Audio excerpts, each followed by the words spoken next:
Good afternoon to all. Welcome to the first lecture of this lecture series, which is being organized during the National Science Week celebration at VIT Bhopal. And we are quite fortunate to have with us Dr. Durgesh Tripathi from IUCAA Pune.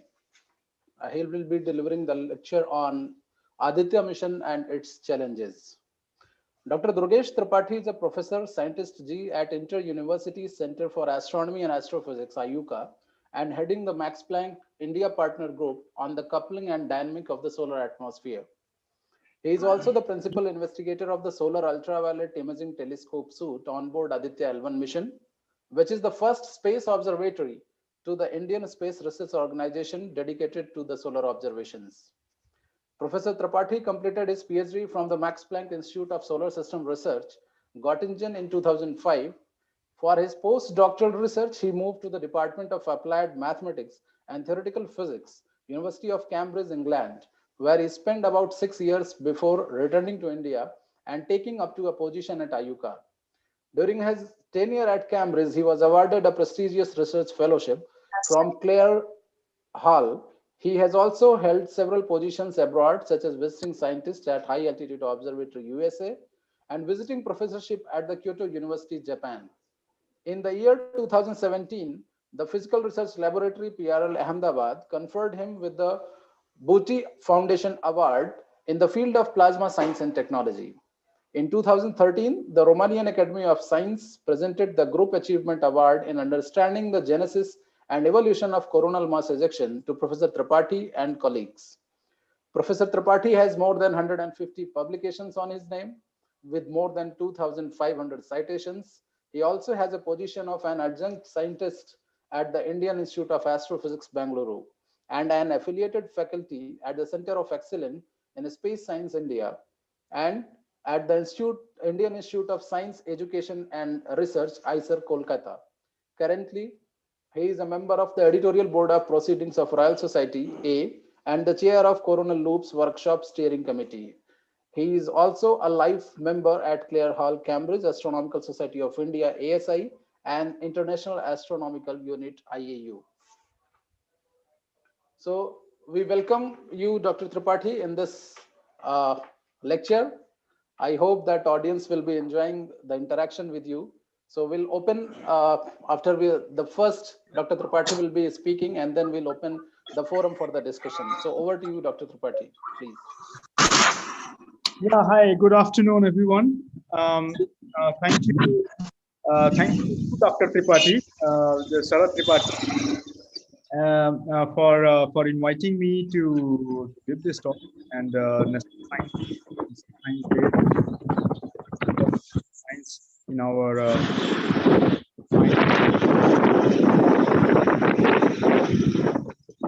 mic. Thank you. Yeah.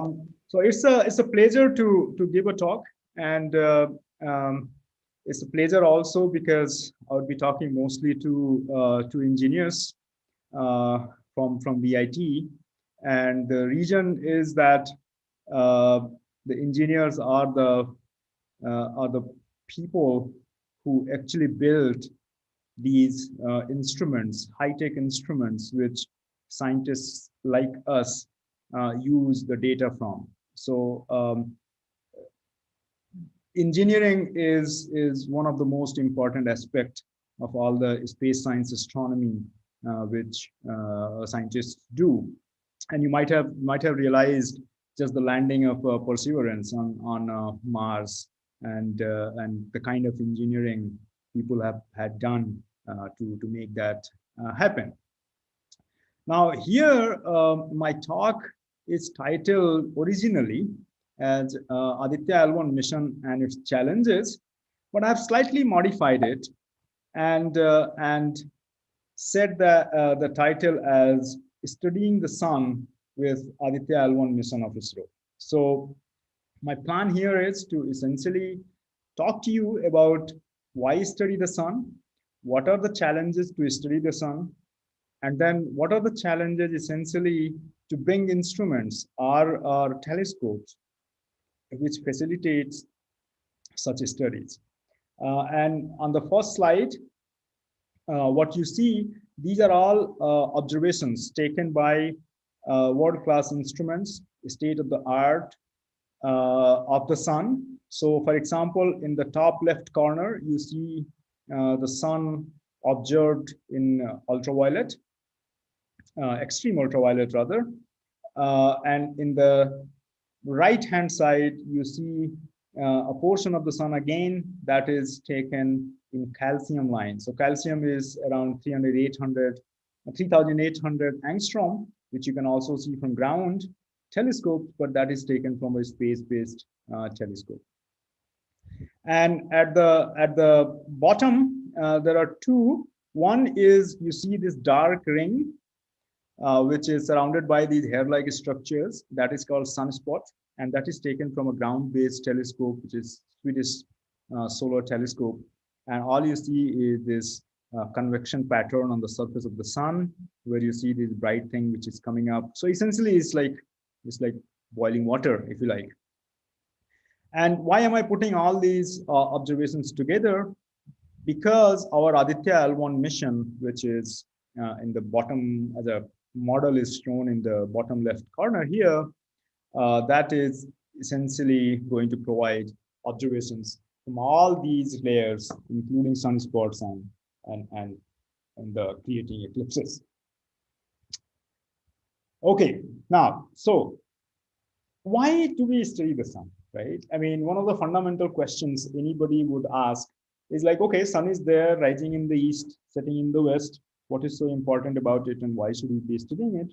And I will try to put in perspective that why it is important. And you see here in the right-hand side, you see a galaxy that is an artistic impression of our Milky Way.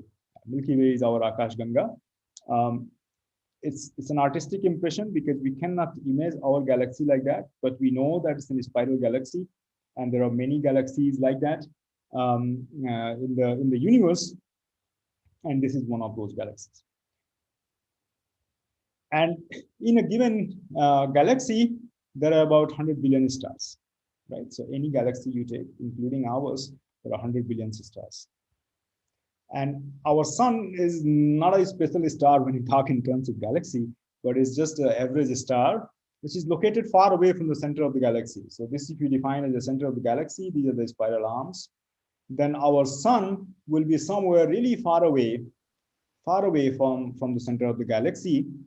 And we live in a rather quiet neighborhood far away from the center of the galaxy. And if I have to really point, where would that be? It's in the outer arm of the galaxy. And if I may point, this is where you are located. It's Bhopal, if you are attending from Bhopal. But if you're from somewhere else, the arrow is not going to be very different, right? Because the scales are very different. Now, if you take all these stars here, all the stars in our Milky Way, and what you do, you just put them together, try to understand that how many stars are there, how are they different. Then one thing you can measure is the brightness of the star. And the other thing you can measure is the temperature of the star. And then you can put them together, compare how actually the brightness and the temperature changes for different stars. And if you put them in this kind of plot here, which is called the Hertzsprung-Russell diagram, what you have plotted is the luminosity on the y-axis, which is here, and you plot the temperature on x-axis. Sarat, just as a confirmation, can you hear me well? Yeah, we can hear you. Yes. Oh, excellent. So what you see here is most of these stars are actually lying on this particular line here, which is main sequence star, right? So these are all defined because they have a sort of relationship between luminosity and surface temperature, and they fall on a line. So for example, if you increase the temperature of a star, you increase the luminosity of the star. But then there are other stars where they are forming around in this, they're appearing in this particular region, or even in this region, or even in this region. And that is essentially different evolution of the stars. So it's like when you observe, for example, if you stand in a train station and look at people, there will be kids, there will be younger people, there will be mid-aged people, there will be older people, and so on. So essentially, these are stars like that. So you're observing a galaxy, and there are all kind of stars. And this diagram essentially tells us that these stars are at different ages, right? So these stars have some particular age, and they are main sequence star. They are still young, and they're producing their own energy and all. Whereas when you go into these giants and supergiants, they are just different evolutionary sequence of stars, and they are growing. And then eventually, when they die, they come and rest in peace as white dwarf. Now, where is our sun? Our sun is not a dead star, because otherwise we won't be here. And our sun lies essentially on this main sequence star, right? So if I just have to put it, this is our sun. Okay, now why is so special about the sun? Because if we understand the sun, then we have an idea about understanding the whole stellar population, stellar system. Of course, the mass and the temperature are different, but there are many G-type stars, and then one can study the whole evolutionary sequence of a stellar system. But also is the family of the star. So if this is our sun, this is all the family of our stellar system or of our solar system. Unfortunately, this guy here, Pluto, is no longer part of the family in notional sense, because it's not a planet anymore. But these are all planets, and they are all part of the solar system. And so these asteroids and comets, and so are we, right? So we all are part of the solar system. And sun actually governs the whole life given to us at the Earth as well. So no sunlight, no life. So I think that is a good enough reason to try to understand sun. And as I will convince you later on, that sun is so good for life, because there is no sunlight, no life. But at the same time, considering that we are so much dependent on our technology and communication and so on, sun also creates a really so much of a trouble when it comes to satellite communication, power blackout, and in technological life, if you like, in general. Okay, now here is another animation. So this is animation taken by, so made by looking at the real data and how actually the sun affects. So this, as you can see, the sun affects and govern the dynamics in the solar system. So the solar radiation and particles are coming. Here is your Earth, and that's the magnetic field of the Earth on this side, day side, and that's the night side. And it interacts with the magnetic field of the Earth and puts in all the charged particles depending on how actually it connects with the Earth's magnetic field and produces different kind of effects. Some of them are just spectacular and beautiful seeing, but some of them could also be devastating when it comes to geomagnetic storms, electric power blackouts, and so on. Now, when you look at the solar radiation spectrum, what you have here is, this is your high school physics, where you see that the radiation comes all the way from gamma ray to radio. And as you can see, this is at a very high frequency. These are at low frequency. That means the wavelength is larger on this side. And you can see this is how the wavelength depends. Now, what happens if you just look at the total radiation spectrum coming from the sun? What you find, if you just look at the ground, from the ground, all you get is visible. And that's the part you get here, visible and IR mostly. And that's what you fit as a sort of Planck function and black body, and you do a lot of things, measure a lot of things for, I'll come to it. But what you also see is there are different spectrum. The radiation is also in X-rays and ultraviolet. And what you see here is, this is the Earth, and that's the Earth's atmosphere. And depending on the wavelength you are looking at, or the frequency you are looking at for this, so for example, visible and ER, you stand at the ground, take a telescope, you can look at this radiation. Whereas if you go to the lower wavelengths or higher frequency radiation, you have to go higher and higher and higher, right? So if you want to go, for example, and want to study the X-ray and ultraviolet radiation from the sun, you have to go all the way above the thermosphere to detect those photons, because they actually get absorbed.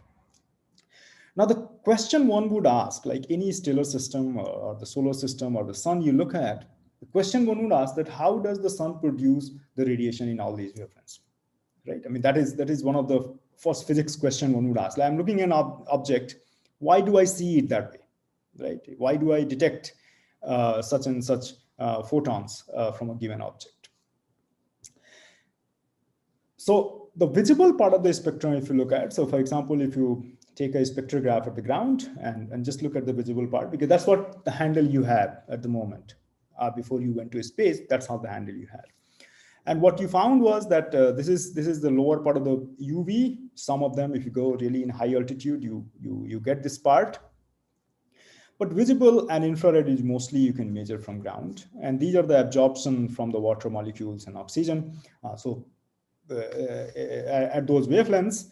But by and large, what you do is you can take this spectrum and you can fit that with the black body spectrum or black body curve emitting at 5,250, depending on where you are, approximations you can take roughly around 6,000 degrees Kelvin. You can estimate the temperature of the sun, right? So the visible part of the spectrum can be well characterized by a black body, which is emitting at around 6,000 degrees, okay? What we also know that it comes from the surface of the sun called photosphere. So if we want to image the sun from ground, we will image it in visible, and this is what you would see, right? So if you take a sort of telescope and point to the sun and project it on a plane of paper, then you will see this image of the sun. Don't look at the sun through the telescope with naked eye. All you do is project it on a piece of paper, and this is what you would see, right? And that is what called the photosphere, because the photons are essentially flying away from the sun and it's coming to you in 8 minutes, right? That's a time you can work out taking a speed of light and distance between sun and earth, right? Now, the question one would ask is, how does the sun manage to produce this visible light radiation, right? That's the physics question, right? Visible light comes and you detect it, but the question you ask that how actually does the sun manage to do it?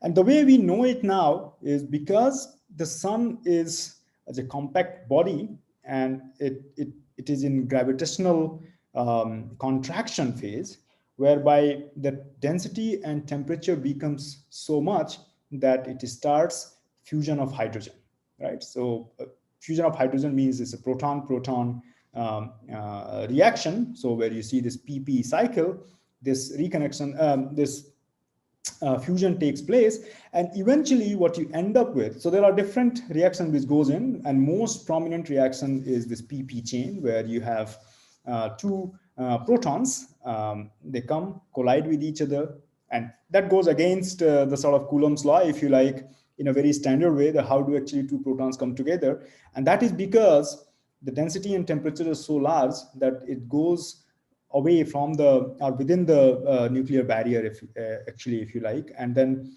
beyond that, this repulsion force or repulsive force becomes an attractive force, and therefore proton reaction takes place. And that actually converts into helium. So essentially you need 4 protons to convert into 1 helium, okay? Now what happens?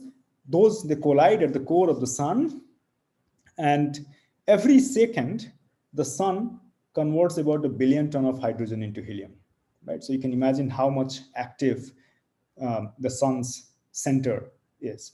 Although we are far away from the galaxy, right? So you can imagine what happens in the galaxy center. And we said that we are in a quiet neighborhood. So sun's center is really active. The energy is released. Why? Because, I mean, you're converting 4 proton into 1 helium. So there is a mass deficit, right? So the 4 protons are heavier than 1 helium. And therefore, you multiply that with the square of the speed of light, and that's why the energy becomes too much, really huge. And sun produces about 10 to the power 26 joules per second, right? So that's the total output you get when you look at from the ground, how much the energy is coming from the sun. You can measure it in, and this is a quantity which is easily measured, right? So you can take a detector, a small, and you can work out within a square centimeter how much a photon or how much energy you are collecting, and then take that per square centimeter into the 4 pi r square around the sun, right? So a spherical surface, and then you can multiply that and you'll get this number, right? So that's the total energy, because sun is radiating not only to you, but in all the direction, right? And now that is the point has been emphasized over and over, that if you look at the solar energy and compare that with the energy consumption worldwide by humans, or of course we are the only energy consuming people, the total energy consumption is 10 to the power 20 joules for a year by the humanity. And sun produces 10 to the power 26 joules per second. And that's why there is a lot of technological development which is going on to develop solar cells and try to figure out how we can create most efficient solar cells to conserve these energy which can be used, and that has no side effect in the sense like we have for the coals and natural gases. Now, the way we know about the sun is that you have at the center of the sun, you burn the hydrogen due to proton-proton cycle, release all this energy, and then this energy, as I showed in this equation here, is gone into gamma ray photon, right? So at each step, you produce this gamma ray, right? What you get eventually, these gamma rays photon, they are very high energy, but they have to travel a distance of minimum 700,000 kilometers if you're just walking in a straight line from the center of the sun to the surface. But as I said, the density is so large, the mean free path is very, very short. So before they move, they get hit by some other element or some other hydrogen, or I mean, it's very dense plasma. So essentially, they lose almost all their energies by the time they come to the surface of the sun. There are different ways of the energy radiation taking place, like radiative and convective zone. I'm not going into detail, but what you need to know is the photon which is generated here, it's a gamma ray.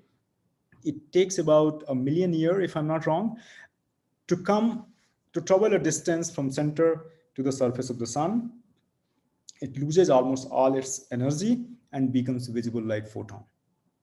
And that's what you get when you look at the sun from ground. That is the photon which is then flying away from the sun to Earth in about 8 minutes. Okay. Now this is all artistic impression again, what all we know so far based on what we have studied. So there are different layers in the solar atmosphere. There are, for example, chromosphere and transition region and corona. And then you have also solar wind, which is a continuous outflow of plasma. And on the surface of the sun, you have sunspots, and sunspots have very different structures. So solar physics has, because of the technological development in terms of telescopes and back-end instruments, we see the sun in so much of detail that the theory is far behind explaining all those phenomena which the sun provides. And therefore, sun is also considered to be an astrophysical laboratory. So if any concept you want to study related to plasma physics, you just look at the solar data or derive a high-class telescope and look at the sun. Now, who looked at the sun first? Galileo was the one who looked at the sun, pointed the telescope, looked at the sun, and again, he didn't look at the sun directly, but rather he projected the telescope on a piece of paper. So these are original drawings by Galileo. And what he did, he drew how the sun appeared on the piece of paper he saw. Okay. And of course, you know, Galileo gave the heliocentric system. Galileo discovered the Jupiter's moon. But in addition to all that great discoveries, he also discovered that the sun was rotating along its axis, rotation axis, which is tilted by 7 degrees from the north-south. But he also discovered that sun is not a body without spots. And that got him into trouble, but that's a different story.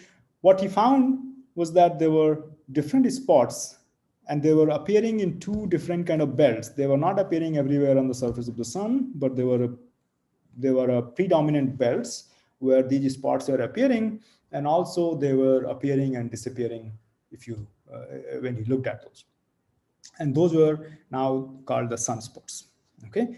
Now, if you look at these sunspots, how actually they change over a number of years, then now we know that there are periods when there are no sunspots on the surface of the sun, and there are periods when the sun's disk is full of sunspots, but are only mainly within these two belts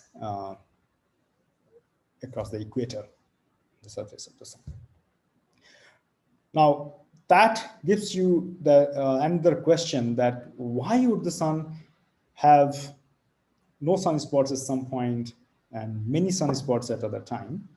And what we know now is that it's not that random, that today there will be sunspots and tomorrow there won't be sunspots, but sun has a very consistent way of producing a cyclic pattern for appearance and disappearance of these sunspots. And the way it does, now what you can do is, now we have a continuous observations from Galileo's time. And actually what one can do is count the number of sunspots taking place every day. And you can put them in a plot by time and the number of sunspots, okay? And if you do that, this is what you find, right? Again, just to check, Sharad, do you see my butterfly pattern? Yeah, it's going good. Can you hear me? It's going good. Sharad? Yeah, it's going good. It's fine. Can you hear me? If you're speaking.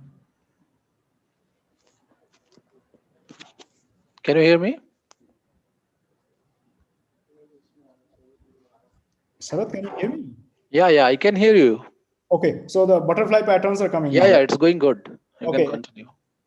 Okay, good. Thank you. Yeah. So now what you do is, as I said, you can count the number of sunspots, and you can put number of what year you are looking at. Then what you find, the sun is consistently producing this cyclic pattern, right? So it's not that, as I said, random, today no sunspot, tomorrow there will be many, and so on and so forth, but there is a pattern, and that is called the solar cycle. And that pattern changes every 11 years. So if you can find here, like it starts, the number of sunspots are increasing, and then it's going to a maximum, and then decreasing, and then increasing, decreasing, and so on and so forth. So that is called 11-year solar cycle.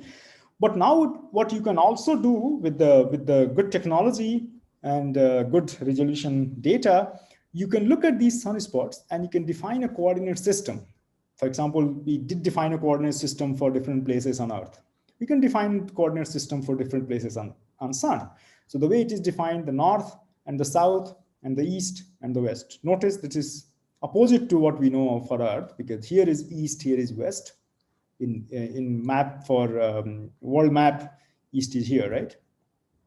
And the region is called east because the sun rotates from here to here, and then whatever rises in the east is east, so that's east.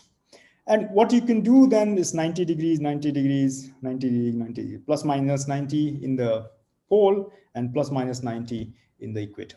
Okay, now you have a coordinate system, so you can put it together at what location different sunspots at different phases they appear. But before I move on, these are the modern observations of sunspots, right? So you see that this is a dark hole here, dark patch here, and that's called sunspot. And if you just to compare that how big it is, so if I can just tell you 10,000 kilometers, it doesn't make a sense. But if I just say, okay, compare that with Earth's size, Earth's diameter is 6,400. Right? Our radius is 6,400, either way. But one Earth can fit within a given sunspot completely. So that's the size we are talking about, right? Now, since you've noted the location, what you can do, you can put it as the equator here. That's the north, 90 degrees north and 90 degrees south. And what you find is that these, when you have, look at 1880, when there are no sunspots, this is appearing now. The appearance of sunspots start at higher latitudes. And then there is a consistent pattern, not only in time, but there's a consistent pattern that how actually the sun moves, or the sunspot moves on the surface of the sun. So you can see how nicely and consistently the sun managed to produce these sunspots and their evolution. And this pattern is essentially called a butterfly pattern. Now, why these sunspots are important? I mean, okay, fine if there are sunspots, but what was found later on in 1919 or so, that these sunspots have very strong magnetic field. Okay, and the way it was discovered, Professor Hale, he's trying to understand the sun, looking at the sun through a telescope by pointing a slit and trying to understand properties of the gases which is coming from the sun, what element is there, and so on. He pointed his slit out of curiosity on one of these sunspot regions. And when he saw that, you know this Zeeman effect, that when you have a gas which is magnetized and you're looking at a magnetically sensitive spectral line, then the spectral line starts to show a splitting, right? And when he saw that splitting, at that time, within the same year, so this was done around 1905, so the paper came out later, 1917, Zeeman was developing his theory, and crosstalk between a quantum mechanics person and an astrophysics person helped them discover the magnetic field on the sun. And now we can do measure, because the sun is just so close by, we can measure magnetic field by the same method at each point. And what we find that the sun is full of magnetic field. So this is a magnetic map of the sun. And what you see, this white is positive polarity and black is the negative polarity. And what you find again as like the sunspots, the magnetic field is also within these two bands, because as I said, sunspots are the strongest magnetic features. But earlier it was not very clear that if there are magnetic fields around here. But again, with the better technology, now we find that the sun is full of magnetic field, right? So everywhere you have this salt and pepper. So the black is positive polarity and white is negative polarity. Of course, you have a strong preferred location for these strong magnetic field regions to be, but the sun is fully magnetic. Now, the way we draw in high school experiments, take a bar magnet and draw magnetic lines of forces, you can do similar thing, of course, with more sophisticated methods. If you do that, what you find, okay, I'm already speaking about next slide. So what you see here is that these magnetic field regions are evolving, and this evolution, since sun is there close by, we can observe it every minute or so, and we can see that the time scale at which these magnetic field evolve are very, very fast. So they have, the sun has a time scale for minutes to hours, but also there is a time scale which is a cycle, which is 11 years. Right? So there is a different time scales we're talking about. So what we conclude is that the sun is full of magnetic field. There are two belts in the two hemispheres where the field is strongest, and the two belts correspond to the belts where the sunspots are observed. And sunspots are observed here because of the strong magnetic field. Now, as I said, you can draw the magnetic line.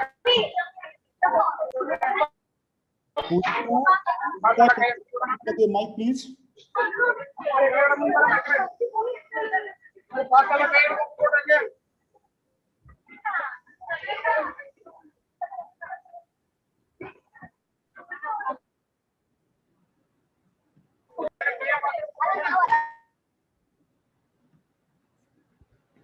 Okay, so as I said, you can draw these lines of forces, and if you do that, you find these kind of lines of forces, because there are different bar magnets, if you like, distributed on the surface of the sun. You can draw these fields. Some of them are going really far away, some of them are closing nearby, but these are only selection of field lines which are shown. But if you draw almost all of the field lines, what you find is this, right? So sun is full of magnetic field. What you find around here, these are sort of opening up really large scale field lines, and these are the field lines which are connecting the poles of the sun. So this is the main magnetic bar magnet, if you like, dipole, connecting from here to North Pole to the South Pole. But then there are other magnets, as a sort of, you can take it as an example, connecting the two poles on the surface of the sun. Now, this is all we know from the ground, right? What else do we know from the sun, for the sun from ground, right? So the visible radiation also comes during total solar eclipses. We don't see those eclipses all the time because the photosphere is really, really bright, about 1,000,000 times bright than the outside. And that's why you need the moon to come and block it, right? So the total solar eclipse occurs when the moon blocks the sun completely, like that. And when it blocks, you start seeing these structures. So you also see stars and stuff, but this is the moon blocking the disk of the sun, and you start seeing these structures within the corona. And that is called corona invisible light, right? Now the question is that how is this corona formed, right? And as I showed earlier, in this image here, you have the sun is full of magnetic field. And if you can compare this kind of structure and this structure, and with these closed and even further elongated, you can imagine, you can directly compare this with what you see during eclipses. These are the hair-like structures coming out very far, going far. We don't see it further, but they seem to be, they will connect these north and south. But you also have these closer field lines, and that mimic very well with what you see here in this. And I'm emphasizing this because that has a very strong relevance to what I'm going to talk about later. Okay.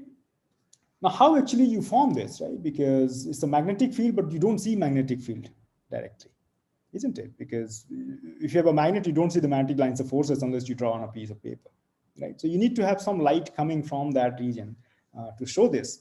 And what was found later on, these two gentlemen, Harkness and Young, they were looking at solar eclipses, and they were trying to study the gas in the solar eclipse, in the outer atmosphere of the sun. And they found, among many other things, they found one spectral line which was emitting at 5303 angstrom. And they didn't know which element, because any spectral line you observe, it has some characteristic, right? The spectral line could be either an absorption line or an emission line. And absorption and emission, if you remember, it's a characteristics for a given element. A given element cannot have any absorption line and emission line. So if you identify that what is that, that wavelength at which the emission or absorption is happening, then you can find out what is the element, right? So they were starting to see what element is there. They started looking at spectral line, and they found that this spectral line was coming out of the blue, and they didn't find any ways to compare that with any element. And later on, it was found in 1930s. So you can imagine the time scale for research it takes. So 1870 to 1930, only 60 years. It was found that this line was nothing but due to 13 times ionized iron. And 13 times ionized iron means that you take 13 electrons out of iron. And that requires a lot of energy. And that energy is equivalent to a temperature of 1,000,000 degrees. Okay. Now, what happens at 1,000,000 degrees? If you have a gas and you heat that gas to 1,000,000 degrees, the whole plasma is fully ionized. You have electrons and ions everywhere, right? So then what you see here is a gas which is 1,000,000 degrees and more hot. That means it's all ionized. You have free electrons, you have ions, and there is magnetic field, right? So these ions and electrons are sort of trapped within those magnetic field. They have to gyrate along the magnetic field. Then what will happen? Why do you see this invisible light? You see this invisible light because if you have a lot of free electrons, the light which is coming from the photosphere, from the surface, remember that was the gamma ray photon which became a white light photon on the surface of the sun. It is now passing through the atmosphere where you have a lot of free electrons. So what happens to those photons? They actually get scattered through those photons, through those free electrons, and come to you. Now, what that is scattering mean is that scattering produces light, right? So if you at home, the sun is coming through a window, you would see there will be particles and scattering, then you will see those lights. And that's what happens here in some way. So these photons are getting scattered. So more the electrons, more the brightness. And therefore here, you have more brightness you see, that means there are more free electrons and therefore stronger magnetic field. Whereas here, less electrons, less brightness, and so on. Right? Now we have established that the outer atmosphere of the sun is about 1,000,000 degrees hot. right? And I said that when you look at the surface of the sun, it is about 6,000 degrees. Now there's something not right, because how, for example, Earth is 25 degrees. When you go up in the space, is getting hotter and hotter. Do you feel hotter at the peak of the mountain? No, you feel cooler. But that is something what is opposite for the sun, and that is one of the biggest mystery people are trying to understand. Now, that is not the only thing that is there, and it's a physics question, and we need to understand it, but it plays a very significant role in our lives, because the stronger the magnetic field, and the higher the temperature, it produces a lot of space weather effects, and that is very important for our daily life in terms of because our dependence on technology. So because of the million degree, then the sun also emits in extreme ultraviolet and X-ray. And that's what I said in the beginning, that when you look at the solar radiation spectrum, is going all the way from X-ray into visible. And the visible was, we explained, it's coming because of nuclear reaction. The photons are in gamma ray. They're converted into visible light and they come to you. But now we know that there is a separate source for this extreme ultraviolet and X-rays. And that source is somewhere out in the atmosphere. Fortunately, we have atmosphere.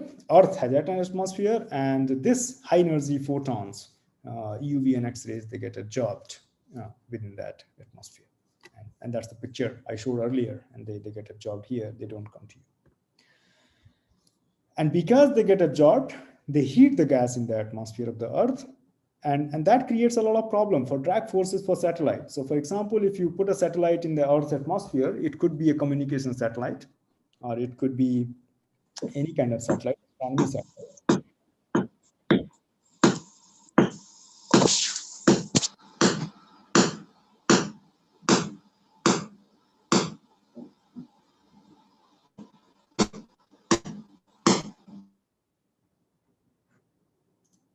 It could be any kind of satellite. And then you have to find technology to stabilize that satellite, right? So if you put a satellite here, for example, let's point to here, and your X-ray and ultraviolet is coming and it's absorbed by the Earth's atmosphere. Now, Earth's atmosphere is gas. It will expand because you're heating up the gas, and then when there is a less radiation in this kind, then it will shrink. Now that's shrinking because you can imagine there is no stabilizing force in the space. Therefore, it will, any drag forces on your satellite is going to create random motions in your satellite. So people have to discover new ways to sure their satellites. Now, what other things happen due to million degree, and that is the sun produces continuous outflow of charged particles within the heliosphere because the temperature is very high. Therefore, if you just consider the ideal gas, then the pressure becomes really large because P equals to NKT, and outside the temperature is very low in the heliosphere, and there is a large pressure gradient, and that produces a lot of continuous outflow of particles within the heliosphere. And the location where the effect of the solar wind finishes defines the boundary of the heliosphere, and that boundary is called heliopause. I think there is going to be a lecture on heliosphere, so I think Lika will talk more about that. Now, what does that do? So here is a computer simulation where the Earth is put in the interplanetary medium, and the solar radiation and particle is let to flow, and see how actually the Earth's magnetosphere responds to those radiation, and that's the kind of environment we are living in. So this is South Atlantic anomaly, but what you can see, these are the charged particles coming along the magnetic field from the sun, and they're getting deflected. Now, Earth's magnetic field here is just deflecting these particles around it so that we are safeguarded. When any of these particles, they enter the Earth's magnetic field, then they create aurorae. Now this aurora, because now I'm talking only about Earth here and Earth's magnetic field, and it's how actually is communicating with the solar magnetic field. But aurorae has been seen on Saturn. So this is an image taken by Cassini on the poles, because Sun also has, Saturn has a magnetic field, and because of that, you see this aurora here. Aurora has also been seen on Jupiter. This is Hubble data taken. And if you go to a space station, you also see this aurora from the on the Earth in northern poles. The good thing being at Earth is that you can go yourself to Norway, for example, and you can mirror image or photograph an aurora like that. Now, these aurora are all because of the solar wind, which was discovered in 1950s. But the exact physics of their origin is not exactly known. I said that, okay, there is a huge pressure difference and so on. Not everywhere there is a pressure gradient, there is going to be a wind. You need to have some physics which produces these particles, which let go out into the interplanetary medium and give you the solar wind. And one of the ways to do this, which was proposed by the discoverer, was that you go closer to the sun, as close as possible, and see if you can look at the sources of these solar wind. And that was done by Professor Eugene Parker. It's 1927 born, and he discovered this in 1950s, and it took only about 65 years to realize a technology which can let scientists to go all the way to the sun and land on the sun. So this is the Parker Solar Probe launch, and the way so that's the telescope which is launched, and the technology is such that this is the rocket. Now here is a shield, because I mentioned charged particles. So on the sun, all the charged particles, if they are coming, and even if they get into our Earth's electric system, it can fail all the communication satellites and communication electronics and all. So you have to devise a shield which does not let any of the charged particles to come into, because it's all computer on board, right? These computers are actually communicating with you sitting at the ground. So you have to block it in some way that you don't let any of the charged particles come inside your system, right? And that actually took a lot of time to devise such a technology. And of course, technology, because it's going to be so far away, so the communication technology has to be of the class that it doesn't take very long to communicate from sun to from that spacecraft to the Earth. Now, what does the solar probe does? It takes a flyby in the orbit, and every orbit around the sun, it gets closer and closer to the sun, and eventually it will land on the sun. We don't know what will happen when it lands, but it will eventually land on the sun. There is a heat shield which is devised to protect all the electronics. It took about 50 years for engineers and scientists to develop such technology, and that has given a man-made the best technology in terms of satellite preparations. Now, coming back to this again, this curve, and what we now know is that this part, of course, comes from the photosphere, but this part here of the solar spectrum comes from different region, right? So here, now we know that the X-ray and ultraviolet, which comes from the outer layers of the atmosphere, that means that when you go out from so this is the surface of the sun at 0, measure the height in the atmosphere and measure the temperature, it's going to be increasing slowly, and then it jumps to 1,000,000 degrees. So here you have about 6,000 to 8,000 Kelvin, and then here in the outer, it just becomes about 1,000 Kelvin. Extreme ultraviolet and X-rays comes from this part, which is this part here, whereas this radiation essentially comes from the lower part of the atmosphere. Now, if you want to really understand the sun, then you have to look at all these photons. Otherwise, you will behave like one of these men trying to understand what the elephant is, right? So if you're looking at only elephant is like a leg or a trunk or a tail, but if you combine that all, then only you get the complete picture of the elephant, and so is for the sun. Now, it's not that people have not done it. People have tried to look at all these parts of the spectrum. And if you can do that, then you see this glorious solar atmosphere. Okay, so what you knew from ground is this and the eclipse, but now you can go to space and you can measure, take the photographs in all these layers, right? So this is, you can image the sun at different heights because you have a different photons which are emitted at different energies, and you can then devise a technology to collect only those photons. So for example, if you have a photons coming from the sun in all the wavelength, now you have to pick out only those photons which are at given frequency. Then you have to devise a filter or discover a filter which will only allow passing of that particular photon, but cut out everything else. So that is another technological advancement which has happened. And now that allows us to detect only such and such photons. And if you do that, what you find, although with sun looked quite a boring object in the sense that you only saw sunspots, but now when you look at outside, you see that the sun is very, very attractive, right? And why do I say attractive? Because the sun shows structures or phases at different frequency, different phases. If you look in X-ray, it looks very different. You look in ultraviolet, it looks very different. In visible, it looks very different.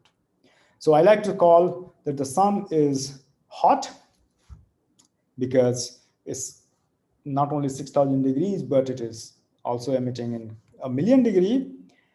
And it's magnetic because the sun's surface is full of magnetic field, right? And this magnetic field here, if you can compare that each point you measure the magnetic field and you compare the structure in the outer layers, you see that they're all compared nicely. Where you have a strong field, you have a strong brightening. So you have the atmosphere is highly structured, as you can see, and they are magnetically coupled. So all these dynamics here created are somehow related with the kind of magnetic field you are observing. So we've justified, or rather we have shown that the sun's corona is hot and the whole atmosphere is highly magnetized. And I will show that it's very dynamic. So what you could do, you could now look at these observations at the sun by using different telescopes and by creating an artificial eclipsing. What you find, all kind of dynamics you can imagine, right? So here is your convection as the photosphere. If you take it from ground, this is I showed earlier. So this is the solar limb. You're looking out at the atmosphere. This is in ultraviolet, and you see there's a huge gas which is going out. And if I compare that with Earth, this is the tiny dot here in comparison to this. And you can also create artificial eclipsing, whereby you see all these energetic particles due to solar wind and also because of the eruption. And sometimes on the surface of the sun, you have these sudden ejections, sudden brightenings, and that is flare. And that has a lot of space weather consequences. Now, as I said, the sun has an activity cycle with the number of sunspots, and number of sunspots are directly coupled with the amount of magnetic flux the sun has. And you can see that during the solar maximum, when you have a lot of sunspot, you have very strong field, and then it changes by 11 years. So in 5 years' time, there is no field, and then again, it develops a field. And the high energy radiation is also strongly coupled. So these are X-ray images, and you have this very strong X-ray emission, which is going very minimal when there is no field almost, and then you have maximum. And these eruptions, where is the huge gas of plasma, which is coming and filling up the interplanetary medium, that also changes with the number of those eruptions taking place, about 1 or 2 in a day to about 10 to 12 in a day, from solar minimum to solar maximum. And here is a simulation based on observations, how actually the Earth's atmosphere behaves when such an eruption of gas and magnetic field and particles are coming into the atmosphere and hitting the Earth. So this is the day side, and this solar wind is pushing the magnetic field here and putting all these energetic particles. You see this is the magnetosphere. It's becoming very, very dynamic and creating the geomatic storm, which is looked at from the top at the Earth's atmosphere. Now you can imagine that what kind of environment we have out there in the Earth's atmosphere. Not only that, the sun's energy also changes by solar cycle. Not the total energy, because visible light does not change too much, but what we find is the X-ray emission and the ultraviolet emission changes by a lot when it goes from solar minimum to maximum. And if you change the amount, that's what I said earlier, that if you change the amount here, it's going to absorb and emit the radiation, and it's heating of the atmosphere and cooling, and that creates a lot of drag forces, and that affects all the satellites in the space. Now, what are the fundamental questions in solar astronomy? And that is, why this should be what? What is the physics behind the existence of about 200 times hotter atmosphere underneath the surface, right? So 6,000 to a million degree. What are the sources of high energy radiation from the sun? What are the reasons behind their variation? Why do they vary so much? The sun is there, we don't see much variation from here, but that variation is related to magnetic field, but why? Can we predict solar eruptions? Because if we know that these are the eruptions which are coming into the interplanetary medium and creating all kinds of disturbances, then can we predict that is going to come and we can all switch off the electronics, because electronics is something main important thing which is going to get hampered. We can switch it off and then we are fine. But can we predict it? It's like predicting earthquake. Can we predict an earthquake? Diagnostics of large and small scale structures in the corona. There's a physics side of it, that what actually is the magnetic field doing, how actually it's evolving, what is the structure of it within the corona. And then essentially the solar wind which is coming, what is the composition, what kind of elements coming from the sun to earth through solar wind, and so on. And to address all these questions, we have this Aditya L1 mission, and that is going to be launched next year. And L1 is the first Lagrange point, right? So you have to launch a satellite which goes and stays this L1 point, which is 1.5 million kilometers away, which is the most distant object ISRO is going to be sending from India. And it will take about 3 months as a cruise phase, and it's going to carry 7 different instruments, so 7 telescopes. As I said, there are different kind of radiation we want to look at, and one telescope is not enough to look at all the radiations possible. And not only the radiation, we also want to collect those particles coming from the sun, look at their constituents. So you have to design different kind of telescopes and instruments to go and pick those and collect and study their properties. So those are these 7 payloads. They are, of course, led by different institutes. One of them is us, this Solar Ultraviolet Imaging Telescope, and we are leading that. I'll be focusing more on this, but all these are state of the art, and there are many new things which we are planning to do. And all these telescopes require not only writing the proposal and what science we'll be doing, but I tell you in this, we have about 7 to 8 engineers working for us to develop this telescope. Without them, this was never possible. So it'll be launched in 2022 with the 7 payloads or instruments on board. It launched with ISRO's PSLV-XL rocket. 3 months cruise phase to reach the L1 point. So during the 3 months, you have to keep monitoring. So you have to develop technology for while all the telescopes and everything is switched off, you still have to communicate to the satellite through a computer. So a lot of communication engineering which has to go in to develop such technologies. It will orbit around the L1 point in a halo orbit, because if you have done the 3-body classical mechanics, L1 is not the stable point. So you have to put that in an orbit, but then since it's not stable, it will have to keep maneuvering it so that it remains in the orbit. And for that, you design different kind of thrusters. So if the orbit changes a little, you have to fire the thruster to put the telescope in the orbit back, and so on. And why are we doing this? So with SUIT particularly, which we are developing, you can see that this all has been done, which is covering across all these height. But all physicists, they like to go at the extreme, and a lot of emphasis has been given that why this is at million degree. But as you can see that everything is coupled and all is led by magnetic field. So you cannot simply ignore this part. And that is only, there are only 2 data points here. So suit is going to be essentially looking at this particular and filling this gap with 11 more such images taken at these wavelengths. How are we doing it? So this is again the solar spectrum. That's the height we want to cover. And these many filters we are going to have. So we have only one telescope, but we want to use 11 different filters, which is covering this part of the solar spectrum. Now, if you know about the dynamic range of a detector, it is limited. What we want to cover here is a factor of 20 different fluxes. And we have only one telescope. It would be nice to have 11 telescopes. Easy, make it, send it.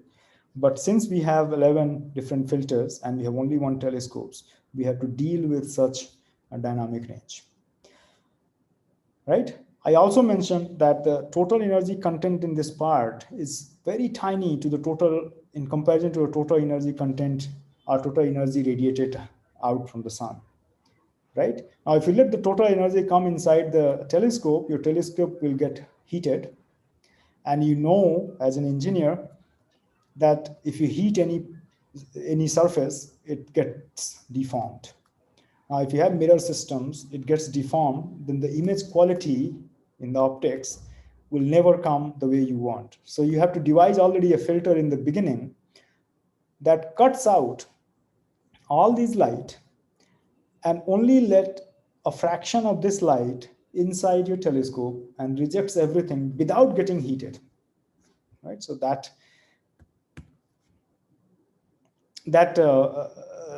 is a very unique experiment to do, and we have done that. We have developed the technology to do that, and you get to work with a lot of industry. So this is how one of our telescopes, so the SOOP telescope, will look like. We have only one telescope, so the light comes from here, it goes to one mirror, secondary mirror, and then it goes through a shutter and then the filter wheel, because we have to put a wheel because we have 11 filters. So by rotating the wheel, we can put one filter at a time. Now, for rotating the wheel, you need to have a motor.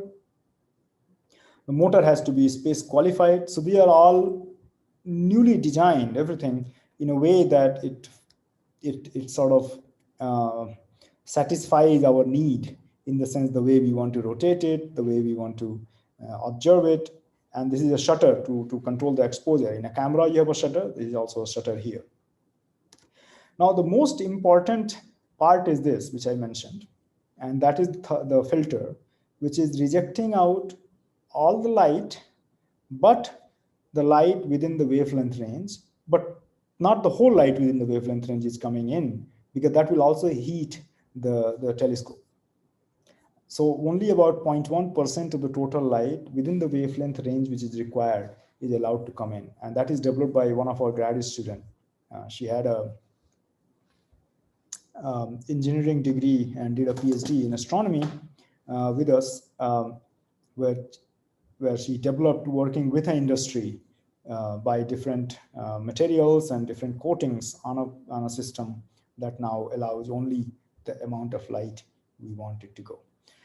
And then here you have a detector system, and that's where the photons are then fell, and then we image the sun directly on those detectors.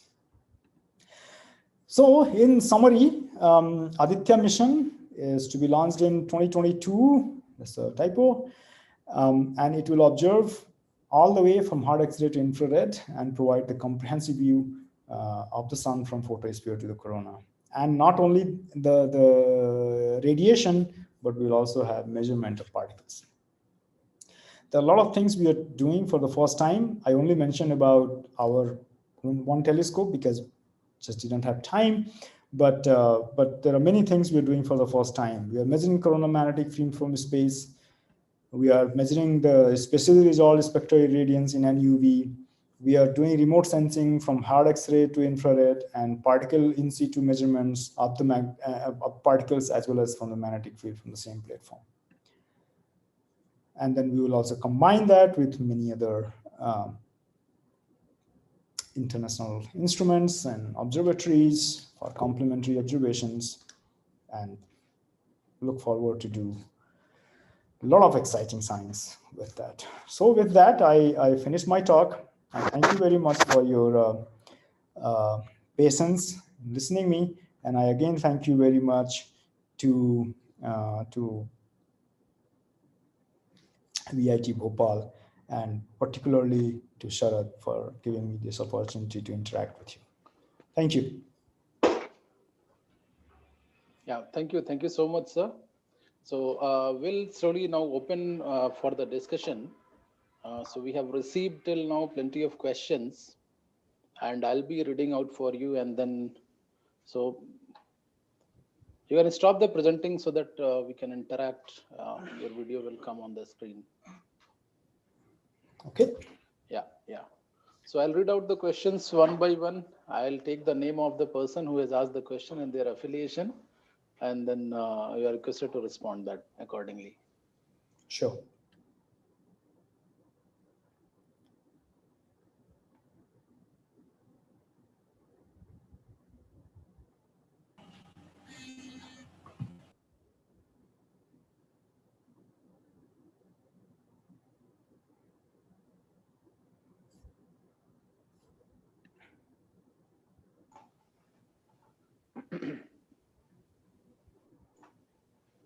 So first question is there from Sai Varun. Am I audible? Yes, I can hear you. Yeah. So he's asking why the sun can't form a black hole after forming supernova after billion of years from now on. Why is it different? Yeah, so different stars have, what did the name you say, Sharad? What was the person's name? Sai Varun. Yeah, Sai. So that's a good question, indeed. And that leads to an Indian scientist's discovery, Subramanian Chandrasekhar, where he showed that any star, if that dies, if the mass of that star is smaller than roughly about 1.5 solar masses, then it will turn into a white dwarf. And since our sun is one solar mass, then it will turn into a white dwarf. If it was heavier, then it could go further evolving, and then it could become either a neutron star, and even heavier, then it could become a black hole. So the mass is simply not enough of the sun to become a black hole.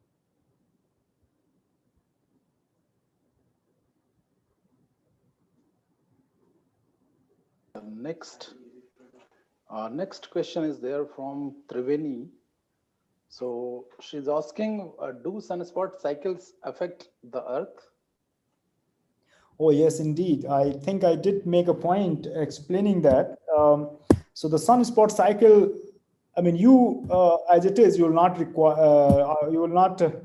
realize that the sun cycle has changed, that the sun has maximum or sun has minimum, because most of the radiation or the energy output that changes during from solar minimum to solar maximum is in high energy. So that is in ultraviolet and X-rays.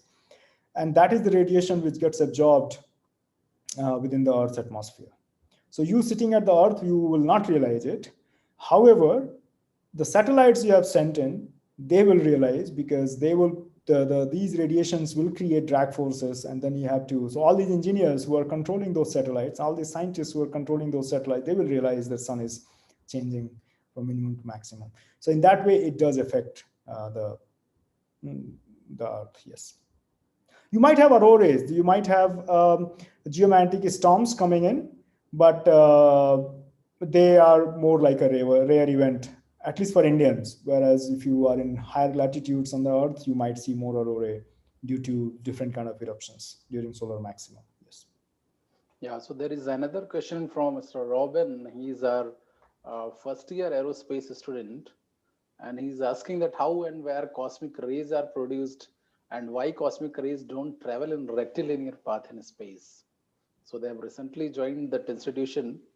So this question is from outside. How they are formed? I think the cosmic rays are more like an extragalactic sources. They're coming from galaxies. I don't know how and why they do not travel. So I can't answer that. You'll have to get someone else to answer that question, Sharad. Yeah, okay, fine. Sorry Yeah. about that. Thank you. So there is another question from Ronak Sharma. Uh, he's asking, fusion requires a high amount of heat, and that heat on the sun is produced by the fusion process. Both are dependent on each other. So how did it start when the stars were formed? That's a very good question, and that again takes you to stellar evolution and gravitational contraction. So what happens essentially if you have a volume of gas, if that gas becomes really heavy, then it starts to be gravitationally collapsing. And then once you collapse, then what happens? You keep increasing the energy by collapse. And once the collapse starts, you have the temperature keeps increasing, and therefore it reaches to a level that the density and temperature becomes so much that the fusion starts. Right, so it's all in the star formation process, which is led by the gravitational contraction. So there is the next question from Sanidhya. If any object is attached toward black hole, it is not directly goes inside the black hole. It rotates around even horizon at speed of light, which produces heat, and that heat produces light. Then to photon, my question is how photons are converted to plasma.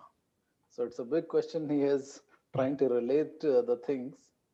So That's basically, good. I think you should ask that question to somebody who speaks to you about black holes. I, yeah. I am not an expert in black holes, and I talked about sun. I tried to connect with the stars, so I can take the question still stars up to some level, but not bring in black holes. Okay. So there is one more question from Bhavya Arora. Mhm. The question is, some countries are trying to create artificial sun. So is it possible? Because as we know, sun temperature is a million degree. Well, I wouldn't go as much as I say that they're trying to convert is artificial sun. That is newspaper gimmick. Yeah. Um, but what they are trying to do is to create fusion. Okay, and that they are trying. So if you creating fusion, you convert that as a creating sun. So that's what the newspapers they want to do. But what they want to do is to create fusion for energy needs, right? So if you look at those energy equations I showed earlier, what you have is hydrogen fusion or proton fusion that does not give you a side something which is a nuclear waste. For example, in the fission you create nuclear waste which gets into, which has a lot of other problems. Whereas if you develop a technology of fusion through which you generate energy and controlled fusion, then you have nothing to worry about, and you can produce as much energy as possible for the humanity without creating greenhouse gases, for instance. And that is what all these energy, all these countries they want to do, and India is part of that. You know, ITER is a project in France, and India has a major share on that to sort of try to figure out fusion processes in a controlled way. Yeah. So there is one more question from Trivu. And this fellow is asking, why is the temperature of sunspots are relatively cool?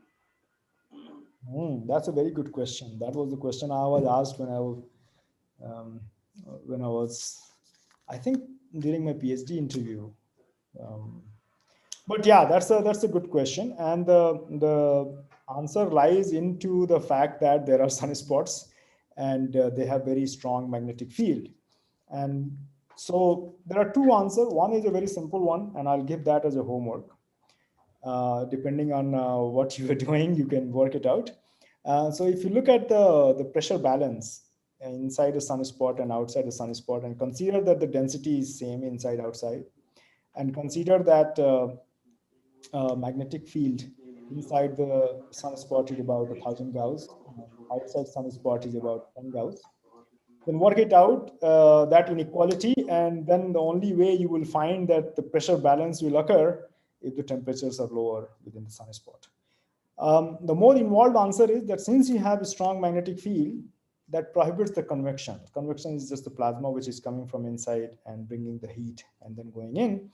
And if that is prohibited by the presence of the strong magnetic field, then you wouldn't see that as bright, and therefore also the plasma is not there, so it will be cooler than the outer side.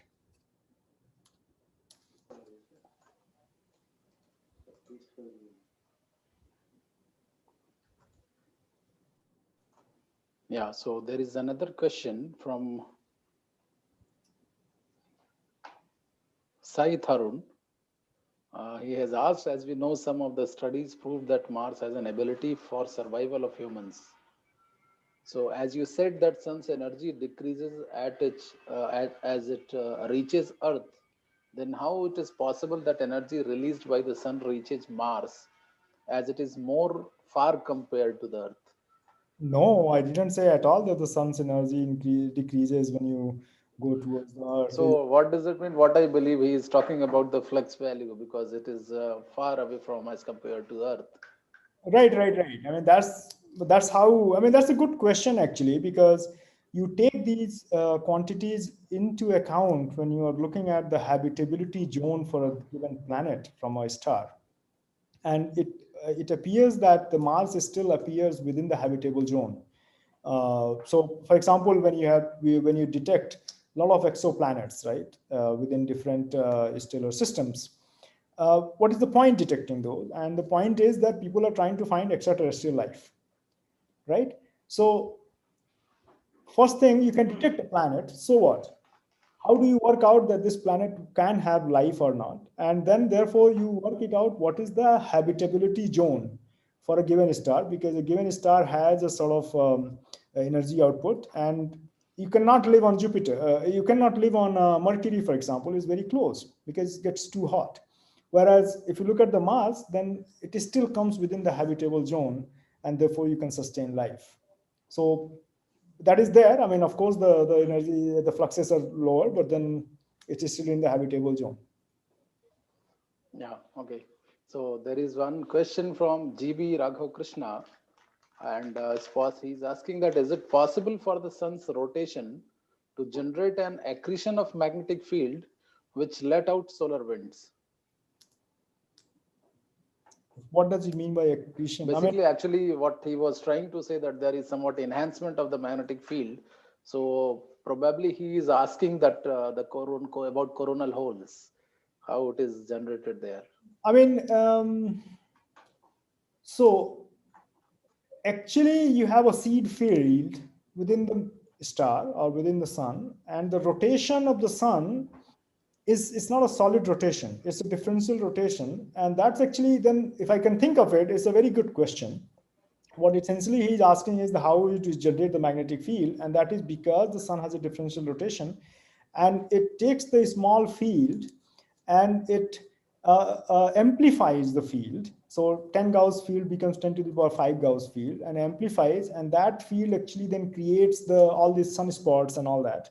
And the polar field which are going inside the sun, that is giving you a sort of polar um, coronal holes, if you like, it's a dark regions. I didn't mention coronal holes, so I just don't want to get into that. So that the rotation does amplify the field, and the solar wind is a different phenomena in the sense that this is the field is giving a possible channel for the particles to go out within the interplanetary medium. And if you have a closed field line, then the particle is not escaping. Whereas when you have at the pole, you have the open field line, then the particles are escaping, and that actually forms a solar wind. But I don't know about the accretion of the field through the sun. That I don't know what the question is about. Yeah, so there is probably this will be the last question what we are going to take in this session. So Mr. Abdul Rahman, he has asked that can sunspot increases their size? Oh yes, so we know that they start very small, and then I don't know. I don't want to use the word accrete, but they keep increasing in size and then eventually fragment. So they do increase in size and show very complex dynamics. Okay, thank you so much. And once again, on behalf of VIT Bhopal, I would like to thank Dr. Tripathi for giving his time for today's session. मैं तो 8 बजे एक कौन load है ये कबीर वादवा ये 6:30 लिखते हैं यार 6:30 मिलेगा ना Can you hear me? Yes, I can hear you. Yeah. Okay, sorry for that interruption. No, that's fine. Yeah. So thank you so much. It was nice discussion. Probably all that audience, they have their dues, basically what they wanted when they came into this particular live session. Thank you so much, sir, and hopefully we'll be joining. So we'll be organizing some more events, and we'll hear a lot from your side. Okay, thank you so much. Sure, it has been a pleasure. Thank you very much for inviting me, and